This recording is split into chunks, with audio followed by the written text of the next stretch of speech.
I got stuff for you. Holy moly. I need to get some snakes and release them around my house. But they love eating people. They love eating kids. These guys are the scientists of the supernatural, lecturers leaving lessons for inquiring laymen. They are applying the scientific method to a world that baffles science. They are the cryptids of the corn. Every day that you open your mouth, I know, right? I'm more convinced that you're abducted by aliens. No. And it just stood up. I mean, it just like kept going and going. And she goes, what the? These are idiots. I was laughing reading this because I already knew how you would feel. Idiot. What part of the story fits your balloon? Well, This isn't a UFO. But who else has big black wings and red eyes? Batman. Well, Mothman. Oh, yeah, Mothman. Well, everyone, I think we know exactly what it is. So say it all with me. It was the sandhill crane. Would you try it? No. You wouldn't eat it? No. Why? Because they're probably toxic. There'd be a lot of poop in my pants. I've seen a 6-foot alligator go swinging through the air and slam into a tree. Welcome back to Cryptids of the Corn podcast. Welcome back. Do you hear that thundering down the line? I think it's a season finale coming. So, anybody that's new, how we do these season finales. This isn't the season finale. That's coming up. We? How me and you. Who's me and you? Oh, the Great and Powerful Mystery. Okay. Oh, and I'm Jay Clones. 59. I've done that all day recording. Just forgot. No, if you're new here, how we do it is we end with it's normally like a 3, 4, 5-parter massive collage episode. It's a big dosage of a deep dive into something. Yeah. Yes. Let's not reveal it too early. Yeah. For our audience. You monster. I'm sorry. I put a lot of work in. I know. So- I almost died this morning, everyone. I almost died. Yeah, he got close. It's like kicking an alligator. He just thought about it. It's a good thing the alligator just wasn't. It was early in the morning. Mm-hmm. So, yeah, we have a lot coming up. It's going to be a lot of fun. It's going to be my little tagline for it is your 6-year-old's favorite episode. There we go. But I can't wait. It's going to be fun. Every season finale has its own flavor. They're very different from each other with how we present them, how we research, how they end up. And every time the script has gotten bigger and bigger. And I believe our record before is 128 pages. And this one I'm not done. We're recording a lot of this stuff early because it takes us so long to record a season finale. Hours. Oh, yeah. What is it? They normally end up 7 to 9 hours, somewhere in there. Don't remind me. This one may be 35 hours. Stop. That's not even funny. No, I don't think it will be anywhere near that. I about quit. You can't. I about did. No, I'll tell all the listeners where you live. Don't dox me. The second you try to leave, you will be doxxed. Oh, great. Your schedule will be presented online. I'm getting on the mini bike and I'm hitting the road. I'm not looking back. Yeah, the hair file. Make it about 4 miles where when I get. The episode before the season finale comes out, we flip-flop. So the season finale comes out on a Wednesday and starts that whole thing. And then, so normally Wednesdays are our little fun episodes, or more relaxed episodes. Whatever. Right, like this one. So that's what we're doing before. We have a lot of new listeners. So I'm just kind of explaining the format that we kind of end on for the season. Oh, speaking of new listeners, don't we have a lot of new Patreon members? All right. I got to apologize. Patreon people, thank you so much for your support. A lot of you guys know I was me and Emily. Emily was the one that was experiencing it. Well, we were at Ronald McDonald House for 10 weeks, and she was in the hospital 2 weeks before that.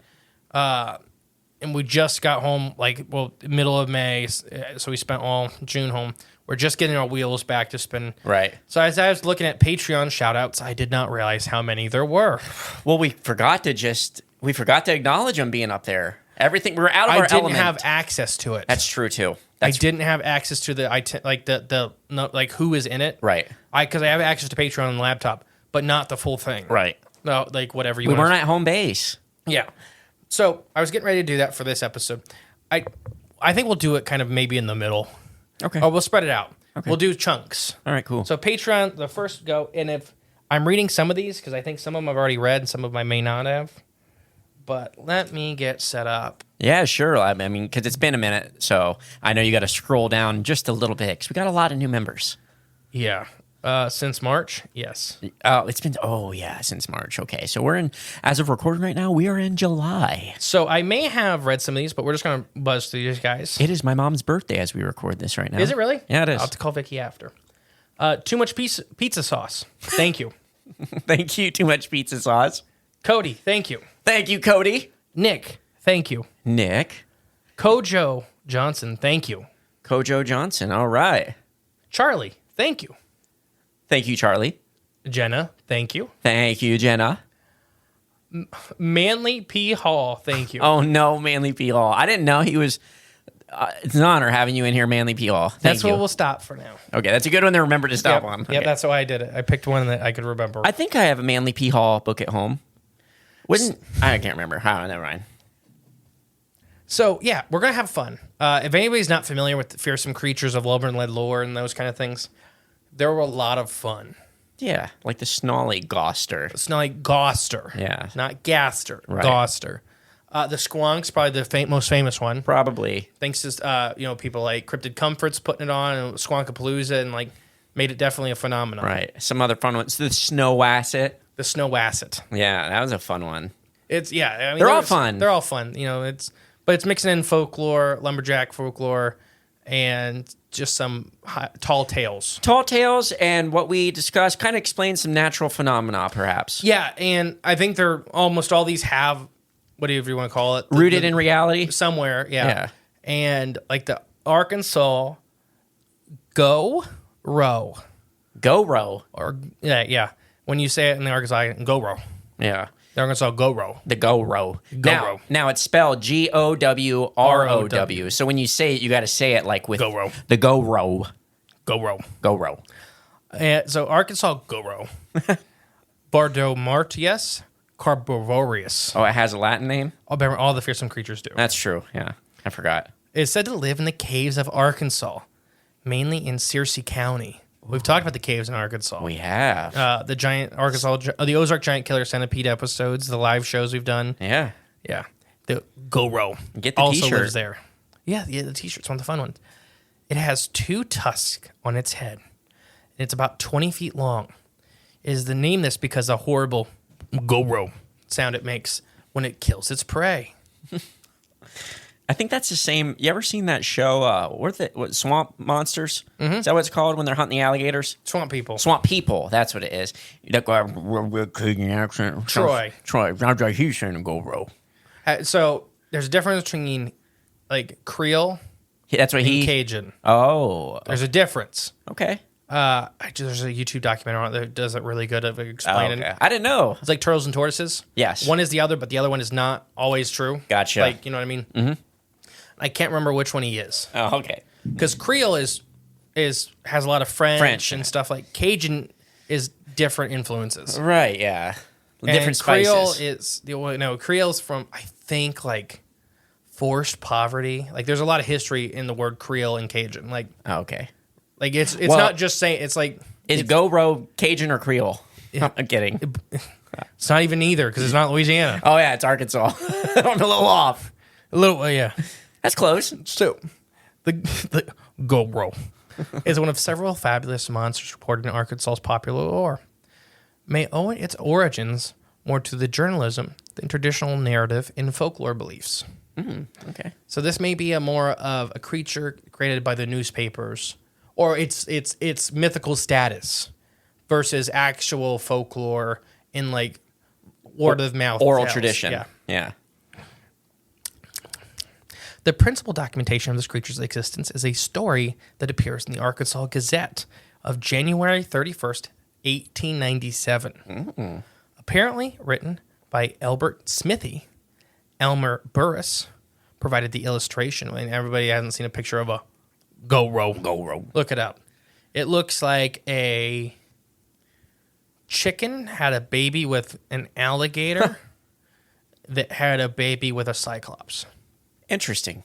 Yeah, they're very unique creatures. I was going to say, sounds pretty like simple body plan. Yeah, very. Yeah.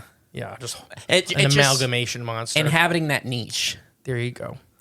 allegedly based on a photograph that accompanied the piece. Fred W. Allswap, who edited the Gazette at the time, recounted that the circumstances that led to Smithy's story. William Murr, a Little Rock businessman who was traveling in the Ozarks of northwestern Arkansas, told Smithy of a horrible monster known as the Gowrow. Gowrow. Its name comes from the noise it makes during its nocturnal predations. Man, I cannot talk to that. The creature had been slaughtered in livestock and pets near Blanco, which is Searcy County, near Calf Creek Township. Miller formed a posse to track down the Gowrow to its lair, and the cave littered with animal skeletons and even some human remains. As they waited to ambush the monster, they heard they heard it emerge from the nearby lake, causing the earth to tremble as it made its way towards them.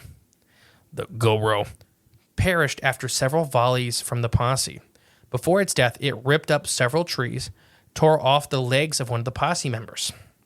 So before I continue on,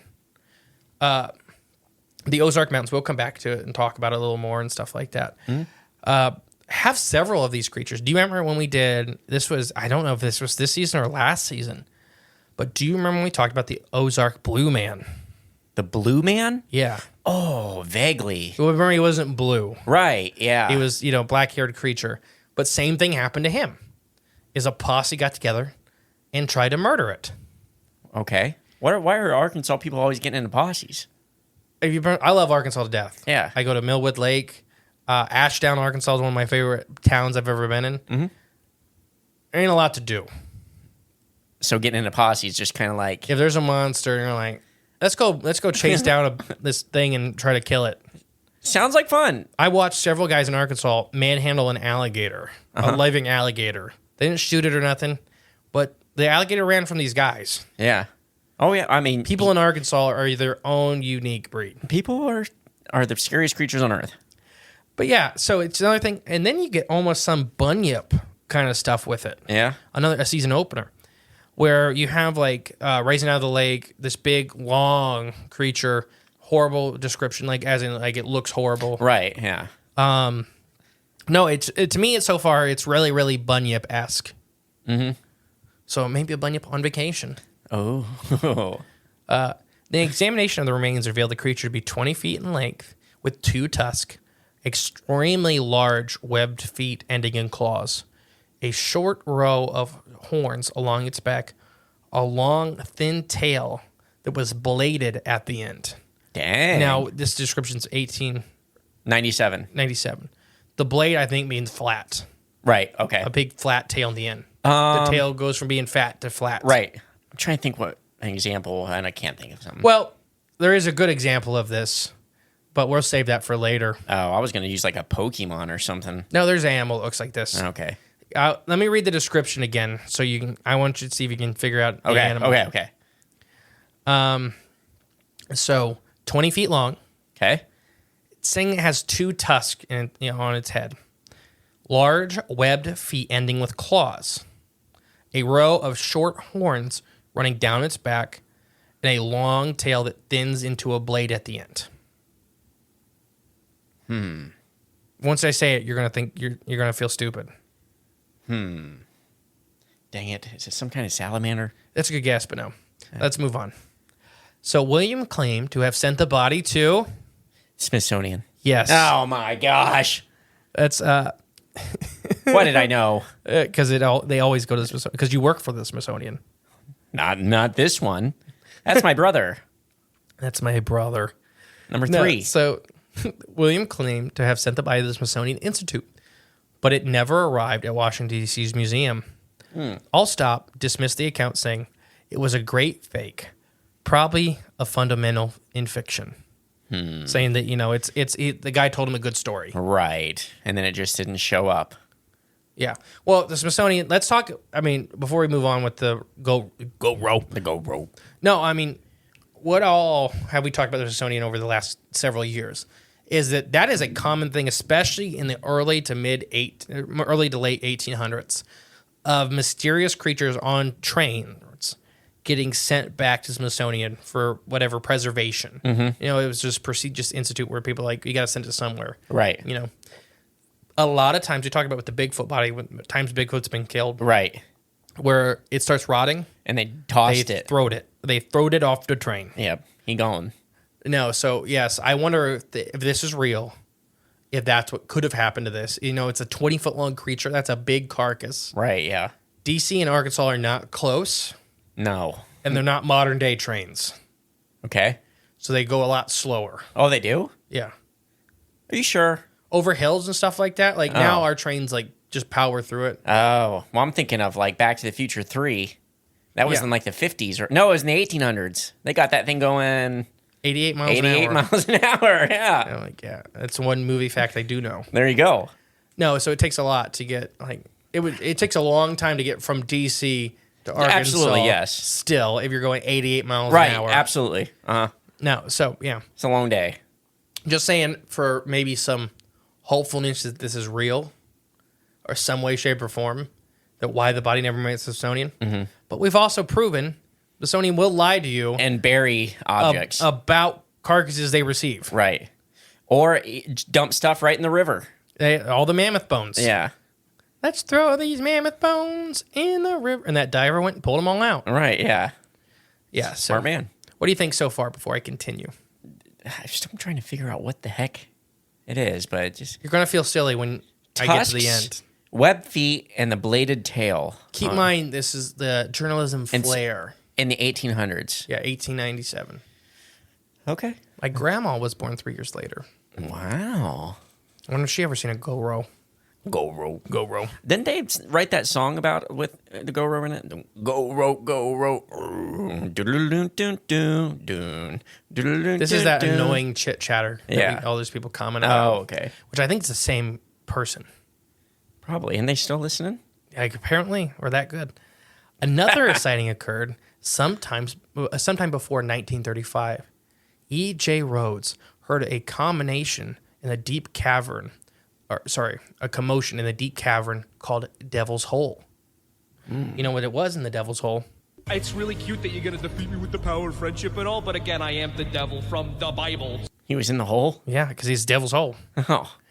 So this guy is walking by this hole and hears a commotion deep in the hole, about 3 miles northwest of Myrtle, Arkansas. He crawled down 200 feet into this hole to investigate, Oh, you hear a commotion 200 feet down. Better go check it out. but couldn't see anything. Oh. Well, now that ended just so anticlimactic. Later, when he was lowered down on a rope into the cavern, the Gowrow bit right through the rope. He was lowering down like a lure, basically. And it bit the rope. The Gowrow went Gowrow and then bit. Did he fall down in then? No, it was the piece below him. Like they lower a light and that Okay, kind of thing's below him, so they could see where they're going. Yes. So it bit through that, and he's Gotcha. like, "All right, well, pull me back up. There is a Gowrow down here." Yeah, I'm done. The Ozark research of folklore collector Vince Rudolph reveals additional details about the Gowrow, which he believes would have been reported as early as the 1880s. Rudolph's sources suggest that the Gowrow was a species of creature rather than an individual monstrosity. The young hatch from soft-shelled eggs, as large as beer kegs. Okay, that's pretty big eggs. It's a big egg. The mother carried newly hatched infants in her pouch. Gowrow's a marsupial. Brings my bunyip connection full circle. Rudolph related the story about an encounter with a Gowrow by a spectator exploring Devil's Hole in Boone County. Now, when we talked about both the Arkansas Blue Man, the Ozark Blue Man, and the Ozark Giant Killer Centipede, Boone County pops up both times. Okay. You remember the one that was kept in a jar was in Boone County? Yeah, that's right. Yeah. Yeah. Yeah. So Boone County is a weird place, Apparently so. but it's just hollow basically underneath it. So whether you want to say whatever Gowrow or Giant Killer Centipede, whatever exists, there's a lot of space underneath Boone County.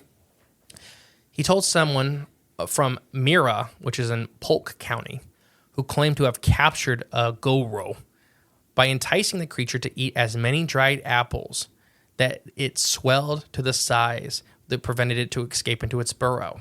Ah. So he let this thing eat a bunch of apples, dried apples, so that swell up It was like that. You ever seen that episode of Family Guy when Peter ate that whole box of dehydrated food?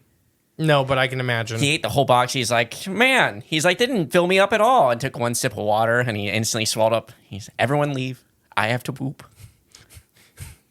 The Gowrow's captor was exhibiting his catch to everyone who would pay a quarter to see it. Oh. Once he had significant audience, the man would then stagger behind a curtain with his cloths in rags, announcing the Gowrow had escaped.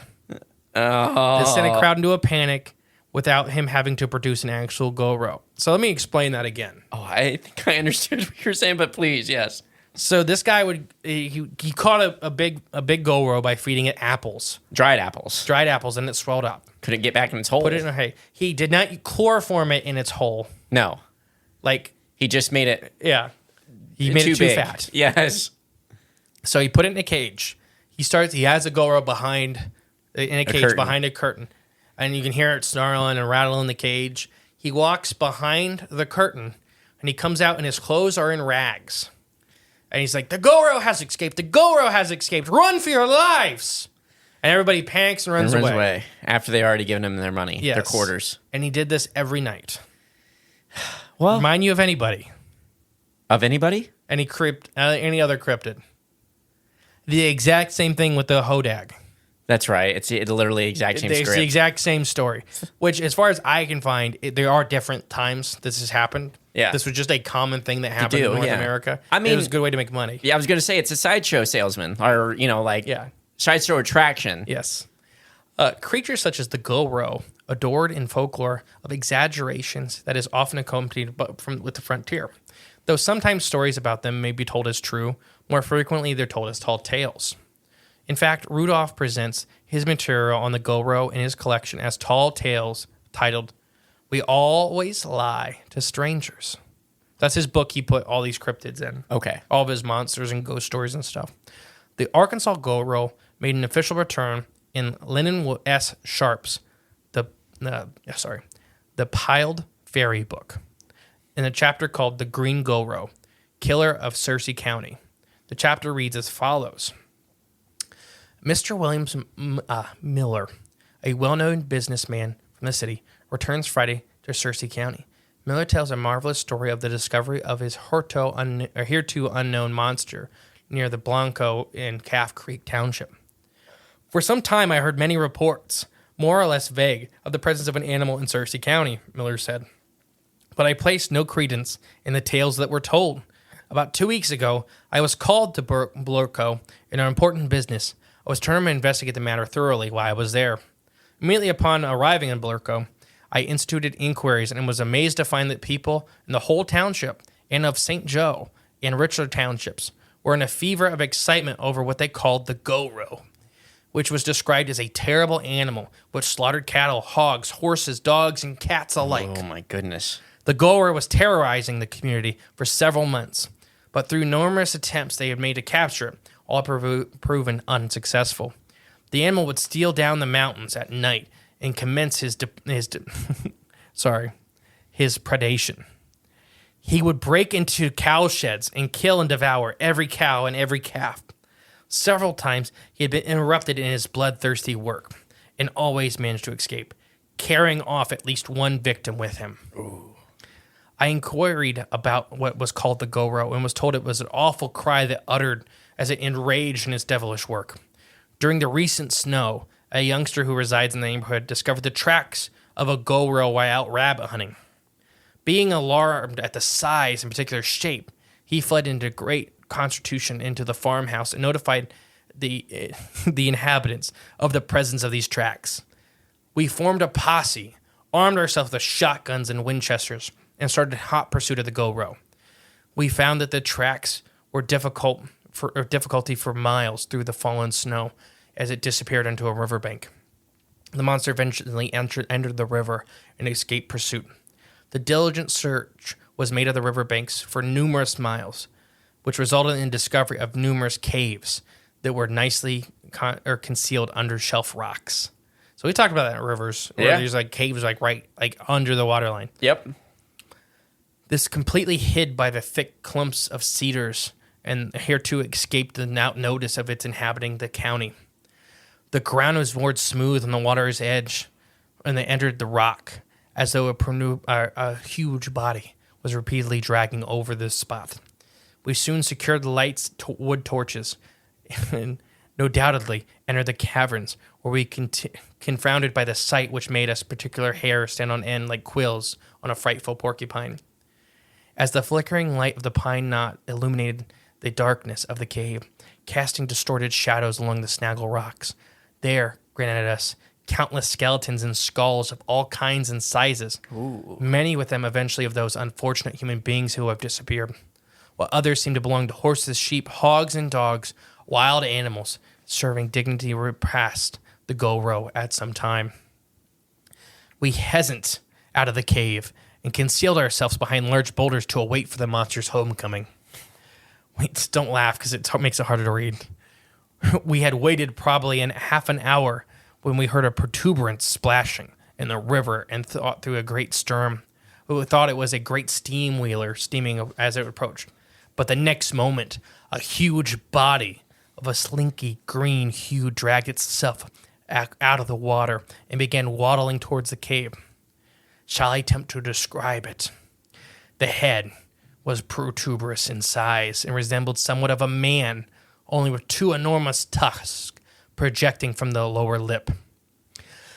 Its legs were short and thick and terminated in webbed feet that resembled that of a duck's. Only each toe was capped with a vicious-looking claw. Its body was covered in enormous scales.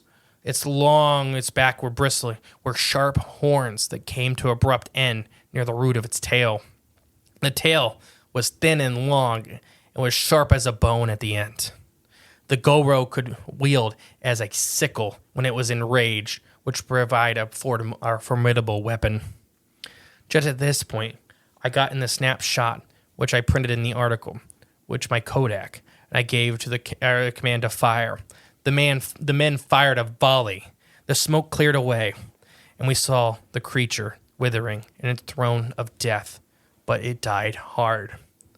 With its protuberous tail, it lashed down a couple trees as large as a man's leg, but also cut off the leg of a poor man named Tom Bennerman, who was formed in the sanctuary hand of the Iron Mountain Railroad, the last year working in that section for Brennerman. Not wishing to see the monster suffer, I again gave the command to fire a volley to end the Gowrow's suffering. So yeah. They put it down. So here's what he says about after this whole big fight when they examine the creature. Okay. From careful examination of the photo, which I made of the monster, I convinced that it was a placoderm. Placoderm? So we're going to say he throws a lot of biological terms without really 1800s. Yeah. Okay. Placoderm. They've been extinct a long time. Okay. But it's a combination of a hyena, and rhinoceros, a rhino. So he says this is an animal that's a combination between a hyena and a rhino. It has incisors and canine teeth, which apparently show its relationship to Centaurus, the Sumatran rhino.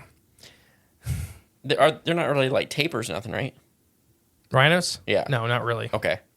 These animals are supposed to have long since disappeared from Earth, which their remains are found in the Miocene Formation. Okay. So he's saying a lot of stuff. Sumatran rhinos are still around. He's saying a lot of stuff really fast. Mm-hmm. We know people like this. Yes. Yes, we do. In all probability, the specimen was the last of its kind, and I regret very much that I had willed it to death. The vast interest of the scientific community would have afforded a rare opportunity to gather trustworthy information of the characteristics of these prehistoric beasts. I have here made arguments to gather the bones and ship it to Smithsonian Institute at Washington. Oh my gosh. So that's the whole story of the Gowrow. Okay. So I still don't know what I have one guess, but as you went on, that kind of made my guess not accurate anymore. So It may be a little late for an ad break. yeah.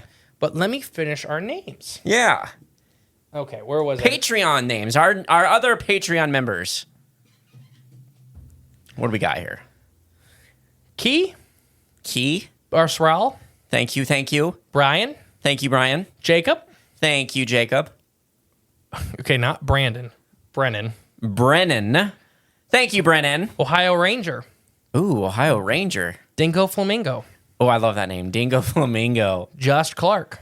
Josh. And Will. Welcome, Josh and Will. Josh is a local. Is he? Yeah. Oh, well, thank you, Josh. I don't know. You know Josh, though, if you've seen him. Yeah, okay. But yeah, thank you guys. I mean, love all the support. It helps us immensely.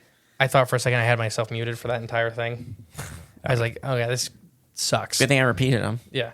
Now, so let's play a Flavor of the Forest ad. Are you ready? Oh, yeah. What do we got today? I don't know. Which one you want? I don't care. I'm hungry. We are getting lunch after this, right? Yes. Okay. Here we go. Jay, I maybe hooked up a cable to Bob the Giant Mushroom and maybe plugged it into my brain. And I was getting a very strong message. What did he say? He said Flavors of the Forest is coming out with a new flavor. A new flavor? Lion's mane mushroom. The ultimate thing to meld mushroom and the human brain together. Wow. It's coming. Bob the Giant Mushroom was telling me. Everybody has to try this new flavor. Flavors of the Forest, Bigfoot breath, lion's mane. So this is something another food addition enhancer I can add to my food? Lion's mane, the superfood. The reproductive organ of the lion's mane mushroom. Coming to Flavors of the Forest. Where can they be on the lookout for these new additions? You can find this new additional flavor at flavorsforest.com/corn. Be on the lookout for Bob and his kin. How fun was that? I love Flavors of the Forest. It's good stuff. Good stuff. And the mushroom one is really good. It is, actually. It's very, very good. I just had it on steaks the other day. All right, so let's reaccount this story. You're right. Okay. A quick recap, shall we? Yeah, quick. Yeah, no, it's, Mr. William Miller is the guy that hunted down the Gowrow on a business trip. Right. I had to move my mic, sorry. Oh, okay. Hunted down the Gowrow on a business trip. So he gets all these locals. He just shows up into town, gets all these locals, and be like, it's killing your cows, attacking your kids. So this is the Ozarks. So it used to snow there. Okay. Doesn't really snow in Arkansas anymore. Like, it's pretty rare. But when this time, with whatever you want to say, climate change or whatever, my grandpa would talk about going down and ice fishing in Arkansas, and they have car wrecks now every time it sprinkles snow. Yeah, I know, right? So it's changed a lot. So this guy goes in, and they hunt. They find these web tracks in the snow. So they trace it down, and it was living in the river, and they found its home in the river, Right. a cave, full of bones and carcasses and rot. Okay.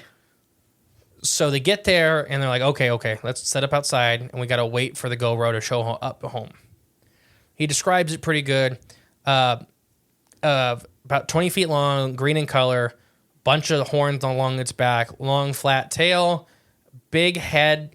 The head is a weird description, halfway between, what do you say, a man and a rhino. Okay, yeah. Where did I say that? Yeah, you did say, I remember that. Well, where did he?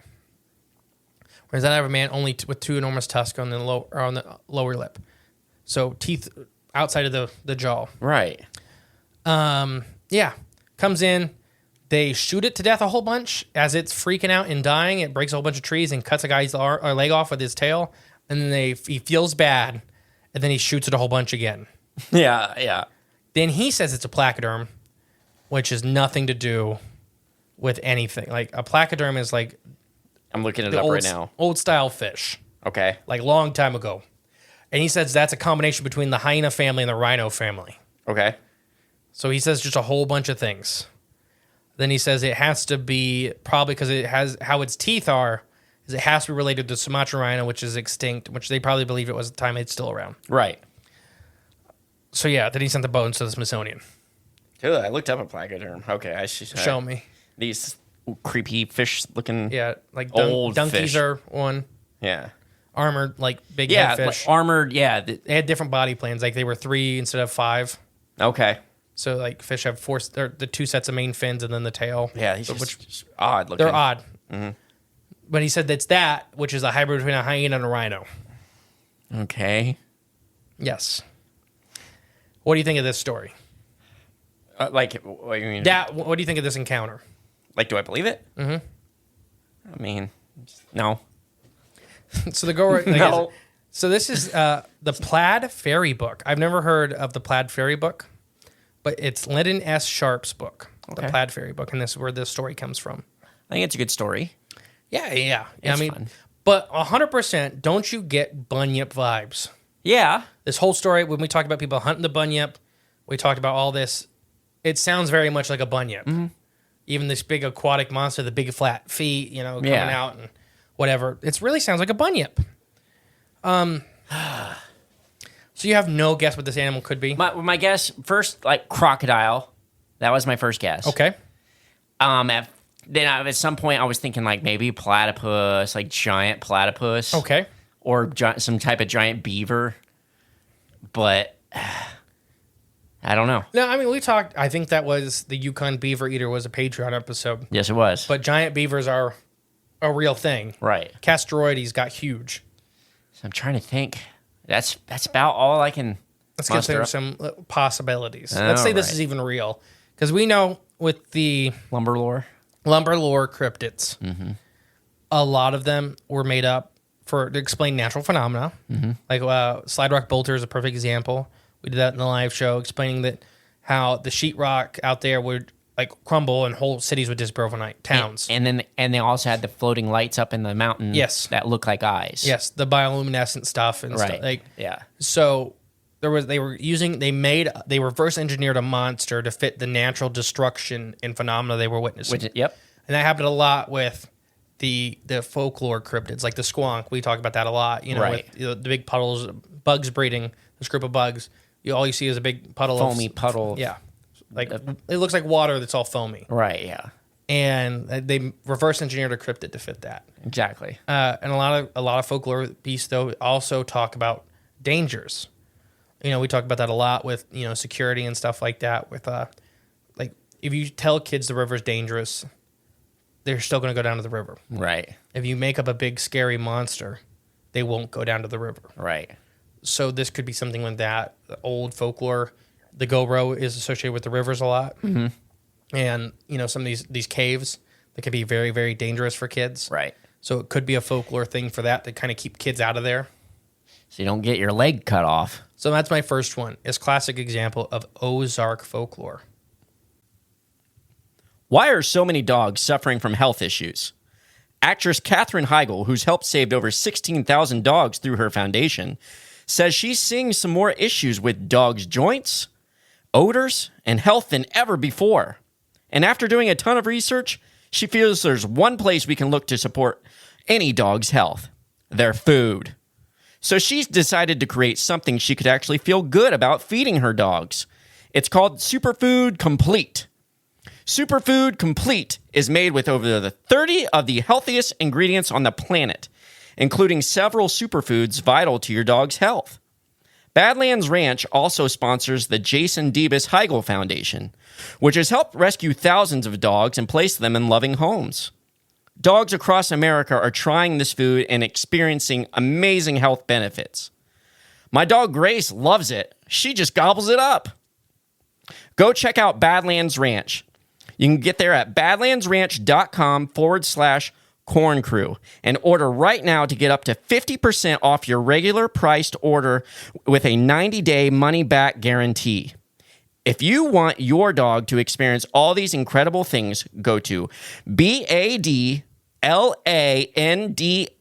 ranch.com/Corn Crew today. And that it really fits all the boxes. Right, This may absolutely. just be, Especially with that one description of this thing. How it was so crazy, amalgamated together. I don't know. So that's the first one. Okay. What do you think?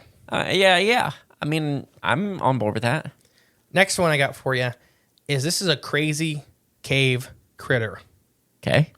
that the Ozark Mountains we've talked about so much on this show. The caves underneath them. Weird area, yeah. the caves underneath them are vast, undiscovered biological havens. They are so full of life in them. A lot of weird and stuff. very, very little research goes into them. They're hard to research, they're hard to get into. They're not like all of the other caves where there's big openings everywhere. Like a lot of the Appalachian cave systems have openings into them, so you can go and explore and do stuff. More accessible. Yes. These caves don't have as many that are known or are safe. Gotcha. A lot of the big ones are very volatile, so they may not be open very long. So this could be a one-off or a couple times, like we talked about the Ozark giant killer centipede, that they may live down in these cave systems, and every once in a while we see an example of one getting out. Right. And how they react shows that, where the Ozark giant killer centipede didn't hurt anybody that didn't bother it. Right, yeah. A very defensive animal. Exactly. So that could be something we're experiencing here. What do you think about that? That this is maybe a creature that lives in these underground rivers and stuff like that. And every once in a while, we talked about the 30s, the 90s, and then the 1830s, the 1890s, and then the 1930s. What follows a very similar mold to this giant centipede. So, I mean, if that one's true, this one has to be a possibility of being true then. Okay. That's where I fall on that. All right. And then we can always go interdimensional. Of course, yeah. Any cryptid or any creature could be an interdimensional time hopper, portal, jumper, any of that stuff. Okay. My last one is going to make you feel stupid, so I'm trying to help you. Normally you guess these. I know, usually early. Yeah. I'm for some reason. You give up? Maybe I'm just so tired. What is it? Oh, we still got a lot of recording to do today. Don't remind me. You give up? Yeah. You were so close with crocodile. Alligator? The American alligator. Oh, I thought the alligator's teeth were on the inside of their mouth. Their top teeth are hanging down. Oh, that's the only reason I didn't say alligator. The rows of spines down the back. Right. That's the green color. Yep. This web feet. The large web duck-like feet with the claws on the end of each toe. Right. The long blade tail. See, the blade tail that cut a guy's... Well, their tails are extremely strong, but it's more that... sorry. I had to move the mic. More that it ends in a big blade, and because that's what they swim with. Oh, okay. So it goes flat into a big, long blade at the end. And they do look like a big blade. It looks like a circular saw blade. Yeah. At the end of their tail. But their legs are incredible, or their tails are incredibly strong. Like, they can break your leg with their tail. Okay. So let's say this is all true. Like the story with them killing one. This part of Arkansas, it's rare to have alligators. Oh, really? Why? Not in they just the cold weather they used to get. Alligators can handle the cold. They don't prefer it. Gotcha. Almost always, though, in these colder climates when they used to come up the Ohio River and stuff, it was always the big gators. The ones that are big enough to handle it? Yeah. Mm-hmm. So that could be what's happening here is at one-off time, every once in a while, a supersized gator, a 12, 14-footer. I was going to say, how big they say? Yeah, 12 feet. One? Yeah. So what if that got in here? Into these river systems that are normally colder water. It's rare for gators, not impossible. And it kills a whole bunch of stuff because they're not used to it. Right. It's free pickings, basically. But the big flat tracks make you think alligator. And it's just living in a cave for whatever reason because it's there. It's probably safe. Yeah. Basking and that kind of stuff. Or there's a lot of food abundance, yeah. So it doesn't make sense because the businessman probably would see one from Little Rock on the Mississippi River. They'd probably seen gators. But I don't know. It could be an alligator. Mm-hmm. Bellowing, the Gowrow sound. You ever heard them? Gowrow. Oh, yeah, I've heard them bellow. Oh, yeah. Oh, yeah. So it could be that sound that they're hearing.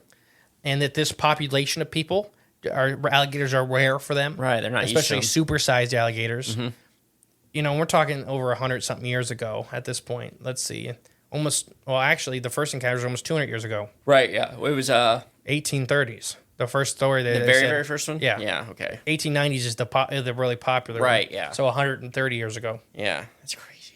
So, I don't know. I really think if it's real or has the nugget of truth that's hidden in this story, could be either a warning of alligators to the area, could be a freak encounter with a supersized aggressive gator. Mm-hmm. And, it just happened once every 30 or 40 years. Right, that they just one bump would into get that big. And work its way up there. Yeah. Because the Ozark mountain streams are completely cut off of the rest of the watershed. Oh, okay. So it takes a lot of work. It's a lot of work. You got to to work there. to get. Yeah, exactly. Gators can do it. Unless you're in a cave system where it might connect. Yeah. If anything could do it, it'd be a gator. Yeah. Because they get in a cave system, get lost for a couple years, and not have to worry about eating. Yeah, exactly. But I don't know. If I had to pick an animal and be like, what is it? Yeah. It would be a gator. Okay. What if it's the new species I'm going to discover, cave gators? Cave gator that eventually evolved into sewer gators. It's the same difference. That's the urban model. The urban model. Yeah. Yeah, so I don't know. That's kind of the thought is maybe these people experienced a supersized aggressive gator. Go roll. They probably knew what it was, too. I'm not saying that these people didn't know what an alligator was. Right.